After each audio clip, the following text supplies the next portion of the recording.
Olá pessoal, meu nome é Zé Rui e na aula de hoje nós vamos dar sequência na codificação da nossa árvore binária e na aula de hoje nós vamos tratar sobre o remove, como nós vamos remover um nó da nossa árvore. Essa aqui foi a aula anterior onde eu expliquei o insert, então a partir de agora nós vamos ver como que é feito o remove dentro do código da árvore binária. Vamos para a nossa aula então?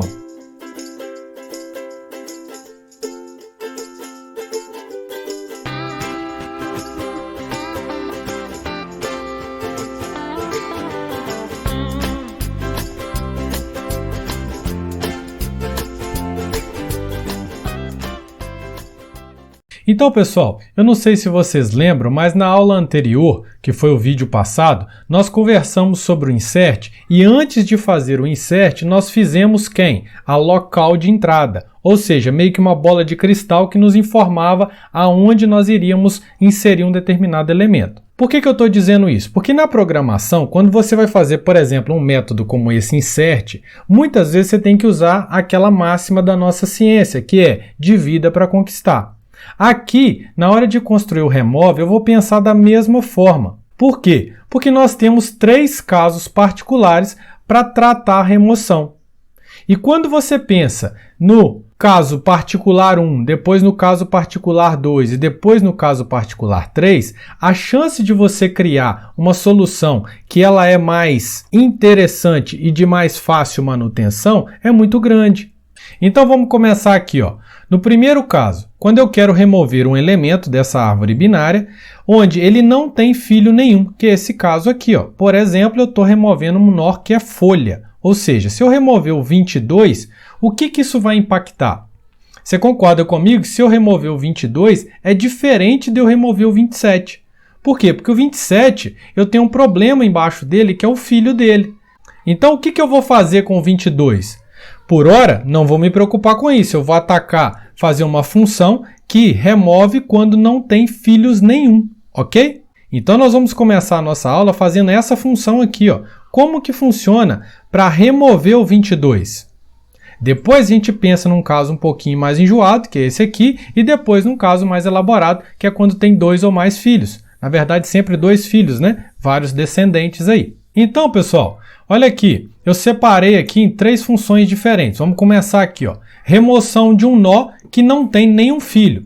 A tática primária é o que, gente? É o que eu escrevi aqui, ó. Eu vou achar o nó que eu quero retirar, eu vou pegar o pai dele e setar o de baixo como nulo. Só isso. Vamos voltar no desenho para a gente entender bem? Então, ó, eu quero remover o 22. Primeira coisa, encontrar quem eu quero remover. Isso é básico. Uma vez que eu encontrei o 22, eu pego quem é o pai dele e venho aqui, ó, nesse campo filho à esquerda e seto ele para nulo.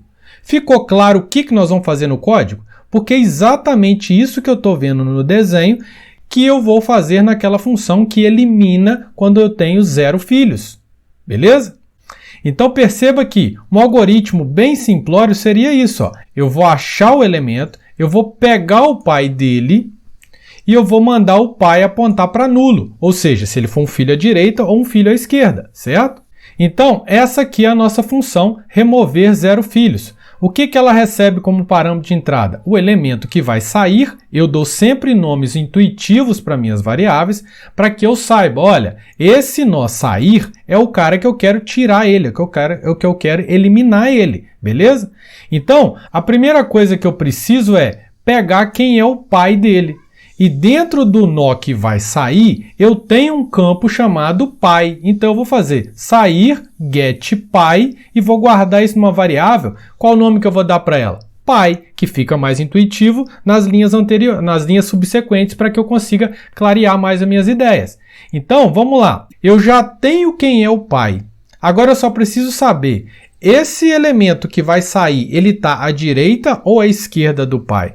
Porque, dependendo do lado que ele tiver, eu coloco nulo nele, certo? Nesse nosso desenho aqui, ó, eu peguei o 27, que é o pai, e eu verifico. O filho à esquerda dele é diferente de nulo? É. Se é diferente de nulo, eu faço com que esse filho à esquerda receba nulo. E, por exemplo, o outro teste que eu também faço, porque eu não sei qual o 22 se ele é filho para lá ou para cá de 27. Eu tenho que testar, concorda? Então vamos olhar aqui no código, ó, é exatamente isso que eu estou fazendo. Ó. Se o item que vai sair, ponto .id, for menor que o pai, garantidamente ele está pendurado na esquerda, então eu posso fazer set esquerda recebe nulo. Beleza? E assim finalizou. Se esse item fosse, por exemplo, o número 29, ele estaria do lado de cá, e aí essa verificação aqui, ó, seria o quê? O item é menor? Não, é maior, então ele vai setar quem? O lado direito do pai eu vou setar para nulo. Viu como que é simples? Agora só faltou esse if aqui, ó. Esse if aqui é muito simples, gente. Nós estamos tratando ele quando nós estivermos removendo a raiz. Suponha então que você tem essa árvore aqui, ó, que só tem o elemento 22, beleza? E não tem ninguém abaixo dele, só tem um elemento. E aí, quem é o pai de 22? É nulo, concorda comigo? Se ele é nulo, a minha árvore não tem ninguém mais além do 22. Então basta eu fazer o root apontar para nulo. Finalizou. Aqui eu cerquei todos os casos. Aqui é o caso tradicional e aqui é o caso particular, quando eu tenho 0 filhos, pode olhar essa imagem aqui, ó, 0 filhos, e o pai dele também é nulo, que é um elemento só. Feito isso, gente, nós temos uma função que remove 0 filhos tranquilamente. Então, isso aqui está pronto. Se eu precisar chamar ela quantas vezes quiser agora, eu posso chamar. Beleza? Então agora nós vamos para o segundo caso. O segundo caso é quando eu quero remover um elemento na minha árvore e esse elemento possui um filho. Beleza? Então, por exemplo, aqui ó, é o 27. Eu quero remover o 27. E aí, como que eu vou proceder? Eu vou simplesmente chegar no pai e falar para ser nulo? Vamos pegar a estratégia do anterior. Será que ela funciona? Se eu chegar aqui no 20 e mandar o filho à direita para nulo. Opa, então eu excluí o 27 e o 22. Então eu estraguei a minha árvore. Perceba que por isso que eu fiz um caso particular para quando ele sabe remover um elemento que não tem filho. E agora eu estou fazendo um outro caso, que é essa próxima codificação que eu vou te mostrar, para remover o elemento quando ele tem um filho. E aí vamos pensar numa tática aqui, ó. Como que seria para fazer com que a gente removesse esse 27 e tudo continuasse correto? Então, basta eu pensar aqui, ó, se eu removo o 27, é natural que o 22 assuma o lugar do 27. Concorda comigo? E aí, pessoal, é exatamente isso que nós vamos fazer na codificação. Olha aqui, ó, remoção quando tem um filho. Então, vamos vê-la aqui, ó. Qual que é o algoritmo que eu criei, o passo a passo? Eu vou encontrar o cara que eu quero sair, eu vou pegar o pai dele e achar o filho dele. Por quê? Vamos voltar no desenho, vamos só terminar aqui, ó. E aí eu vou fazer com que o avô aponte para o neto, certo? Então vamos voltar no desenho que você vai entender. Esse é o elemento que vai sair, beleza? Então eu pego o pai dele, com o get pai, porque esse elemento aqui tem a referência do pai. E ele sabe também quem é filho dele. É só eu verificar, subir a árvore direita e esquerda, qual dos dois tem elemento, beleza? Então eu tenho agora a referência do avô e do neto. Então agora eu faço com que o neto aponte para o avô e o avô aponte para o neto, certo? Muitas vezes, até na vida real, por isso que a gente pega essa árvore e põe a nomenclatura da vida biológica, porque muitas vezes é isso que acontece, né? Quando acontece lá uma coisa triste lá de um pai falecer, muitas vezes um avô, uma avó que vai cuidar desse neto. Beleza? Então é exatamente isso que nós vamos fazer aqui, ó. Vamos dar uma olhadinha aqui no código, ó. A função que remove um filho recebe o nó que vai sair, e aí eu pego o pai e pego o filho, beleza? Se você for olhar aqui, eu fiz uma funçãozinha, get filho único. Por quê? Eu fiz essa função para enxugar o nosso código, porque senão eu ia ter que colocar aqui, ó, se filho à esquerda é diferente de nulo, eu pego ele. Se filho à direita é diferente de nulo, eu pego ele. Então, é exatamente isso que eu fiz, ó. Não tem aqui nesse material, mas tem lá no código. Eu vou te mostrar essa função aqui, ó, get filho único. Olha aqui, ó, olha o que o get filho único faz. Eu simplesmente verifico, ó, se o número realmente é igual a um número de filhos, porque eu quero garantir que essa função só retorna filho único, beleza? Aí eu verifico. Se o filho à esquerda é diferente de nulo, quer dizer que é ele, retorno ele.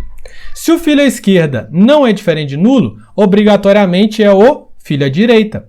Entenderam? Por isso que eu fiz essa verificação aqui antes, ó.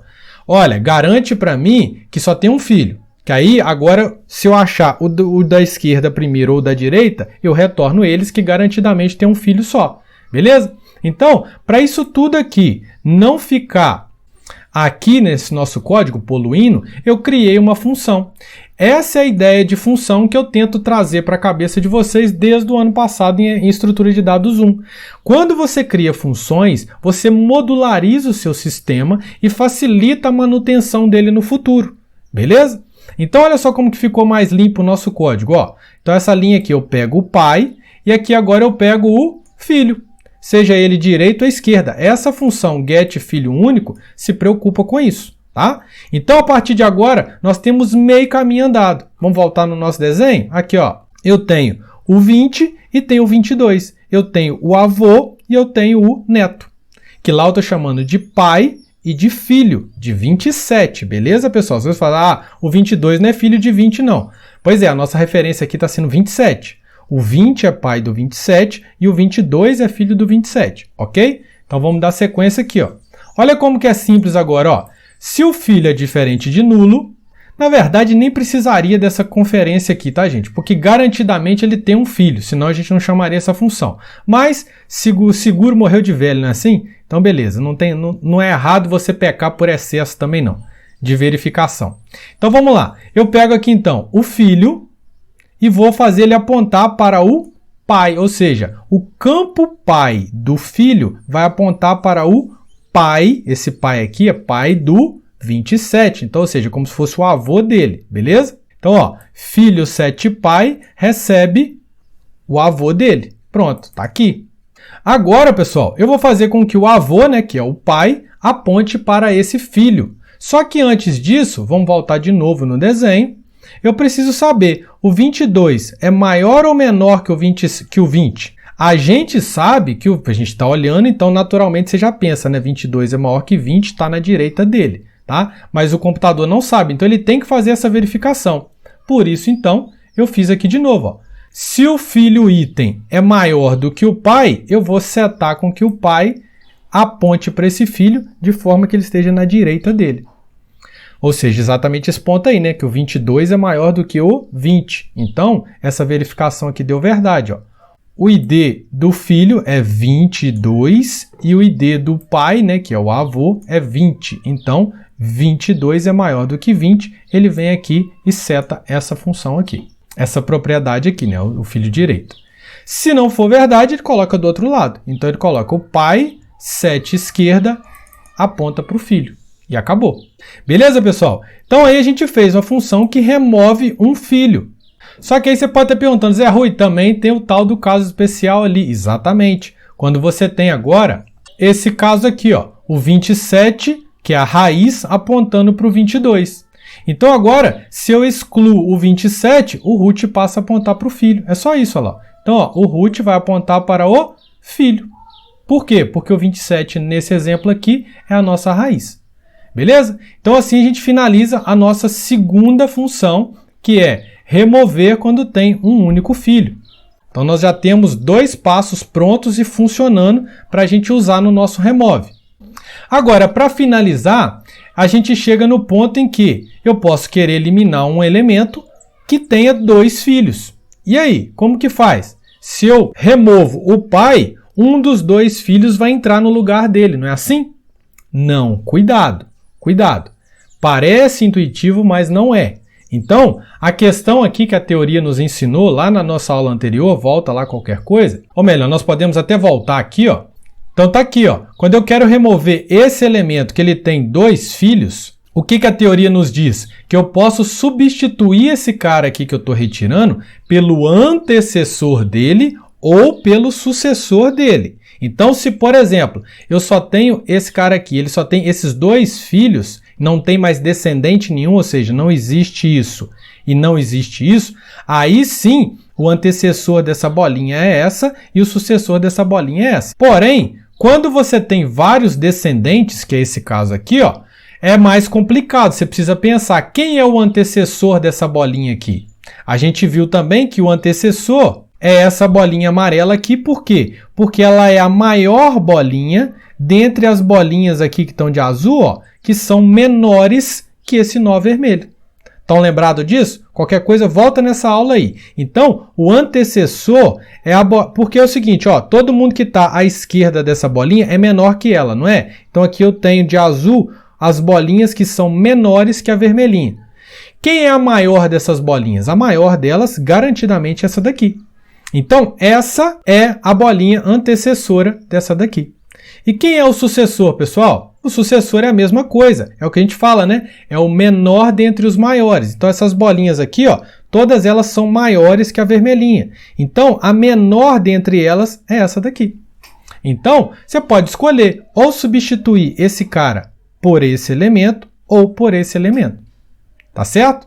Então, você vai ver que a função que remove 2 filhos, ela faz só isso. Mas o trabalho pesado está com quem? Em definir quem é o sucessor ou quem é o antecessor. Então, eu também, para te explicar esse caso, eu criei 2 novas funções, que é getSucessor, getAntecessor. Eu vou te mostrar aqui agora. Então, ó, eu vou remover o elemento 30. Quem que vai entrar no lugar dele, pessoal? Ou 27, que é o antecessor dele, é a maior bolinha dentre as que são menores, ou 35, que é a menor bolinha dentre as que são maiores que ele. Qual das duas é ruim, gente? Você escolhe, tá? Não tem, a regra da teoria não fala nada sobre isso. Você pode escolher ou esse ou esse. Então, olha como que o método é simples, supondo que getAntecessor está pronta, beleza? Então, olha só, remove n filhos, passo o nó que vai sair, pego o antecessor dele, ó, com o método getAntecessor, ou seja, eu entrego um nó e falo, quem que é o antecessor seu? Ah, esse cara aqui. Ah, esse cara aí? Então, eu vou fazer o seguinte, eu vou simplesmente pegar o conteúdo do antecessor, que é o P, guardar aqui num produto, né, porque essa nossa árvore é uma árvore de produto, e vou colocar ela dentro da raiz lá de cima.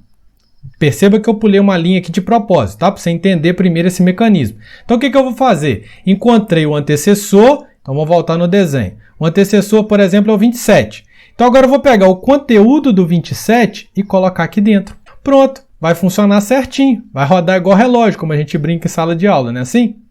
Aí, o que vai acontecer? O 27 vai vir para cá, ó, vai desenhar aqui 27. E essa bolinha aqui, gente, agora eu tenho que eliminar ela. Por quê? Porque agora ela vai sair daqui. E se eu eliminei o 27, o que acontece? Eu estou no caso que ele tem um filho. Então, ele vai chamar essa função aqui para remover o 27. Olha como que fica um código elegante e funcional. Vamos ver lá embaixo, então, como que ficou? Olha só, ficou muito limpo. Ó. O antecessor, peguei ele. Pego o item dele, salvo dentro de um produto, porque agora eu vou arrancar o 27 de cena, certo? Então eu não posso perder o conteúdo dele. E vou fazer o seguinte, ó, remove o 27. Falou, mas você não queria remover o 30? Pois é, mas o 27 que vai embora, porque o conteúdo da bolinha 27 vai lá para o lugar do 30. Automaticamente eu removi ele, concorda comigo? Então, eu vou chamar aqui o método remove. O método remove vai se encarregar de saber se P, que é esse cara aqui, né, tem um filho, se ele tem 0 filhos ou se ele tem 2 filhos. Entenderam? É muito legal isso aqui. Então, feito isso, nós agora pegamos o conteúdo de P que nós guardamos, que era o antecessor ali, e colocamos dentro de item. Na verdade, eu fiz aqui até uma coisa redundante, né? Eu fiz a variável P e estou usando isso aqui de novo, tá? Então, gente, podemos trocar isso tudo aqui por P, ó, tá? Foi oreiada minha aqui, beleza? Porque eu criei a variável P e não estou usando ela aqui. Mas não tem problema não, que esse código é pequenininho. O ideal aqui seria trocar isso aqui por P, beleza? Que fica mais enxuto o nosso código. Só que aí, eu não te mostrei a getAntecessor, e nós não construímos o remove ainda, tá? Então, nós vamos continuar aqui na frente. Ó. Olha a função getAntecessor, o que ela faz. Vamos voltar para entender quem é o antecessor, beleza? O desenho, pessoal, é primordial para você codificar isso aqui de forma bacana, tá? Não se esqueça disso. Então, quem é o antecessor dessa bolinha? Você concorda comigo que é a mesma coisa de você descer para a esquerda uma vez, né? Porque é o antecessor menor deles. E depois você desce sempre à direita? Concorda comigo que você vai chegar nele? Ó? Quem é o antecessor dessa bolinha aqui? Ó? Você desce primeiro para a esquerda, para o filho à esquerda dele. E depois você vai descendo para a direita até chegar um momento em que não tem mais ninguém na direita. certo? Que chegou nessa bolinha aqui. Tem mais algum filho à direita? Não, então ela é o antecessor. E a função getSucessor? É a mesma coisa, só que o contrário. Então, ó, eu desço primeiro para a direita e agora eu sempre desço para a esquerda, até chegar ao ponto em que não tem mais como ir para a esquerda, esse elemento é o sucessor. Então, foi exatamente isso que eu pensei para construir essa função getAntecessor. Vou te mostrar aqui agora. Então, tá aqui, ó, getAntecessor. Eu passo um nó, que eu quero pegar o antecessor dele, verifico se ele é diferente de nulo e vou nó filho à esquerda é diferente de nulo, ou seja, eu vou descer uma vez para a esquerda e depois sempre para a direita, beleza? Mas para descer uma vez para a esquerda, eu tenho que garantir que lá não é nulo. Então, se lá for diferente de nulo, primeiro passo à esquerda, aí o que eu faço? Eu desço sempre para a direita agora. Ou seja, chamei uma outra função chamada maior descendente. Ou você poderia dar esse nome aqui, ó, desce sempre para a direita. Pode ser também o nome mais intuitivo que vier na sua cabeça aí. Para mim foi esse. Quem é o maior descendente agora? Beleza? Então, novamente, criei a getAntecessor supondo que existe o que desce sempre para a direita, né? O maior descendente. Então, eu tenho que te mostrar o maior descendente também. Tá aqui, ó. Basicamente, ele faz isso, ó. Se um monte de verificação, né, para você não estourar o seu sistema. Então, ó, se o nó é diferente de nulo, eu estou descendo para a direita, tá? Então, ó, verifico. Existe nó à direita? Se existe, o nó à direita é igual a nulo? Se é igual a nulo, eu cheguei lá no final. Estão lembrados da imagem? Se não, o que eu vou fazer? Eu chamo o maior descendente de novo. Vamos olhar aqui na imagem, ó. Estou aqui. Maior descendente. O filho à direita dele é diferente de nulo? É, então eu desço para a direita. O filho à direita dele é diferente de nulo? É, então eu chamo essa função de novo descendo para a direita. O filho descendente à direita é diferente de nulo? Não, é igual a nulo, então eu retorno ele. É o que está aqui, ó. Quando o filho descendente à direita for igual a nulo, eu retorno o nó. Então perceba que programar dessa forma é uma coisa muito boa e muito fácil de depois você dar manutenção. Você sabe, ó, getAntecessor simplesmente faz o que o Zé Rui acabou de me mostrar. Desce uma para a esquerda e depois desce sempre à direita. Quem que é responsável por descer sempre à direita, gente? É o maior descendente. Então essa função simplesmente vai ficar, ó. Se for diferente de nulo, ele vai vir para cá, né? E vai descer de novo para a direita. Diferente de nulo, desce para a direita. Diferente de nulo, desce para a direita. Não é igual a nulo. Então, retorna esse cara porque eu achei o maior descendente. E aí, aqui a gente finalizou a função getAntecessor. Então, essa função aqui agora já está funcionando perfeitamente. Beleza? O que falta agora? Simplesmente a gente juntar esses três casos numa única função chamada remove, que é o último passo que eu vou falar nessa aula aqui agora. E aí eu vou te mostrar lá no código direto. Então olha só como que a nossa remove ficou simples. Basicamente agora eu vou fazer o quê? Eu vou verificar. Se tem 0 filhos, chamo a função que remove 0 filhos. Se não, eu vou verificar. Tem um filho, eu chamo a função que remove um filho. Se não, eu estou removendo aquela em que tem mais de um filho. Então eu chamo remover n filhos. Não ficou mais simples trabalhar assim? Então vamos passar por ela aqui passo a passo. Ó. Eu recebo o produto, busco esse produto, ou seja, eu acho o elemento que eu quero sair, aí eu tenho agora um nozinho que eu quero eliminar ele. Se o sair é diferente de nulo, só uma conferência para garantir, tá, gente? De novo, seguro morreu de velho. Agora eu venho e falo, ó, esse cara que vai sair, eu fiz uma outra função que eu não te mostrei, mas posso te mostrar aqui agora, que é get número de filhos. Então eu vou clicar aqui em cima dela, para você ver. Eu simplesmente verifico, ó, se direita e esquerda são igual a nulo, retorna 0. Se direita é igual a nulo e esquerda é diferente de nulo, ou direita é nulo e esquerda não é, eu tenho um filho só. Senão eu tenho 2 filhos. Só isso, tá, gente? Que essa função aqui faz. Get número de filhos. E aí eu faço a verificação. Número de filhos igual a 0, chamo o método remover 0 filhos. Se porventura eu chamei esse método, pessoal, e ele removeu errado, você vai entrar nessa função aqui, ó, e corrigir só ela. As outras não estão erradas, certo? E, por favor, não esqueça de fazer um quant menos menos, né? Assim como a gente inseriu, a gente aumenta um elemento na árvore, para remover a gente tira um elemento da árvore. Então, pessoal, Assim a gente finaliza essa aula, que eu acho que vale a pena demais agora você fazer o clone desse projeto, baixar esse projeto e rodar isso aí no seu sistema, no seu computador, tá? Para você debugar e passo a passo entrando em cada uma dessas funções, que você vai clarear ainda mais o seu pensamento aí, o seu entendimento. Ok, pessoal? Então, se você gostou dessa aula, dá um joinha pra gente, compartilha com seus colegas e até a próxima, pessoal. Um abraço!